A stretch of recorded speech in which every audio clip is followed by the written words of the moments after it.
Tervepä terve.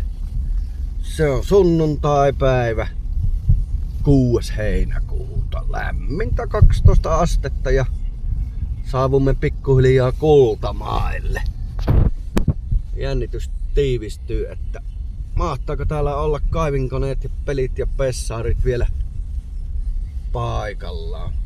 Jorman kanssa käytiin toukokuun lopulla ajamassa ne edelliseltä valtaukselta tänne uuteen paikkaan. Katoppa vain, siellähän se pillarin poikanen pikkupillari odottaa.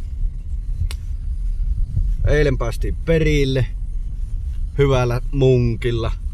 Peräkärrystä menin pyörän napalaakerit ihan paskaksi ja tässäkin pikkukattilassa odottaa vähän remontin korjuuta sitten. Seholan pirulainenkin siellä on valmiina. Pitäisi se tuolla vehkeellä sitten raahata tuonne muutaman 100 metrin päähän monttuun. Mutta kun viritellä vehkeet ja ruveta myllyttää tuota isänmaata sitten. Huippumusiikkia tässä kuunneltu hetki ja lähdetään kahtoo, että miten se meidän pikkupillari siellä jaksaa. Siinä se on Kaunotar oottamassa.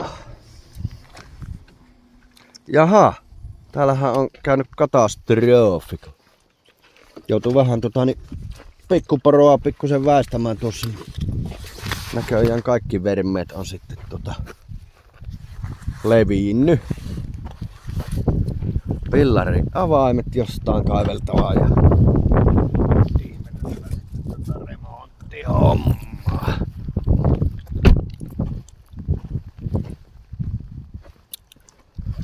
Lasit on ehjät ja eikä tässä pitäisi olla kummempia. Sen kummempia niin, kaikki on suhteellisen ehjän. Kyllä. Katsotaanhan mitä se tämä härveli on tässä syönyt. Tässä täytyy vähän tosiaan touhuta ennen kuin pääsee tuonne hommiin. Ajettiin tuossa semmonen muutama tunti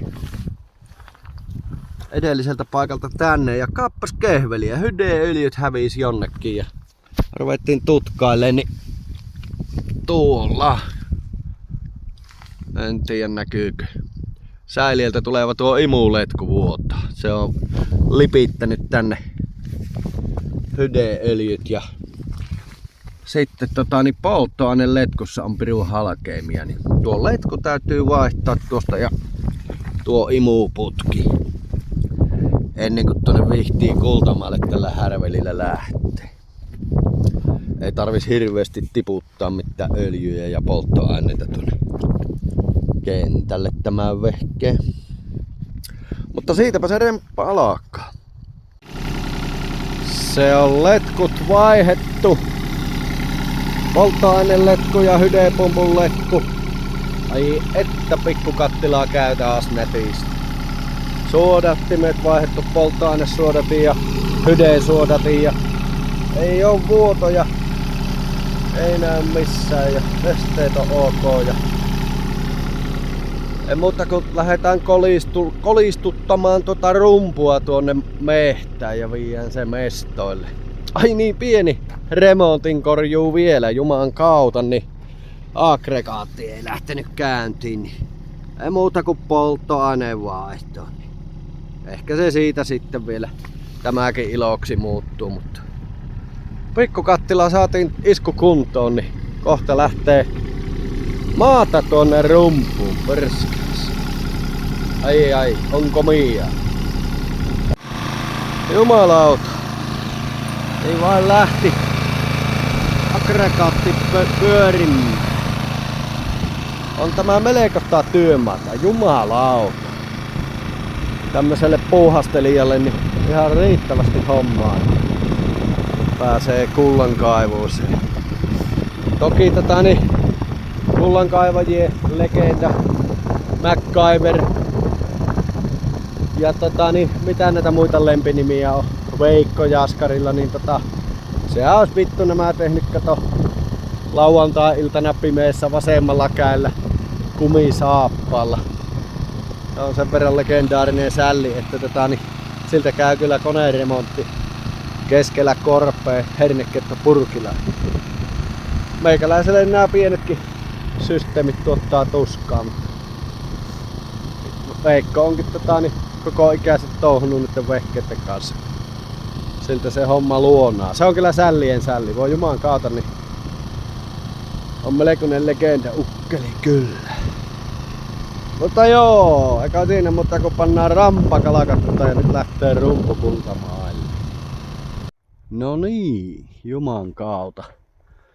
Kone on rempattu ja rumpu on raahattu tänne alas tänne uudelle mestalle. Ja siinä on rumpu käyttökunnossa. Koneen valmiina siinä ja tuossa on kasalla vähän materiaalia. Tuosta on koneella vetästy herkullisen näköistä on mesta tuossa joen penkalla. Ja siellä näkyy, tuolla menee tuommoinen ruskea juonne tuolla, missä on vähän raskaampaa materiaalia, niin toivotaan, että sitä on tässä kasassa piruusti. Takaisin tuossa pienen tuommoisen noille ränninperämaille tuommoisen montun ja ohjataan se tuon kautta tuonne altaisiin. Ja siinä on pari allasta ja sitten se menee tuonne suolle. Ja sillä tavalla. Niin huomenna alkaa myllytys. Täytyy laittaa sitten somemummolle tuo oma ränni ja rumpu vielä.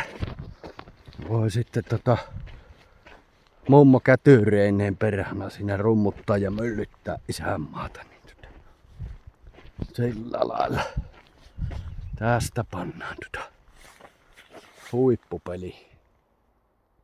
Peli kalakattamaan taas. Eikä siinä, se on lähettävä kämpille tekemään uudet evät ja otettava bensaa ja diiseliä. Tästä se lähtee. Eipä muuta kuin pallaillaan.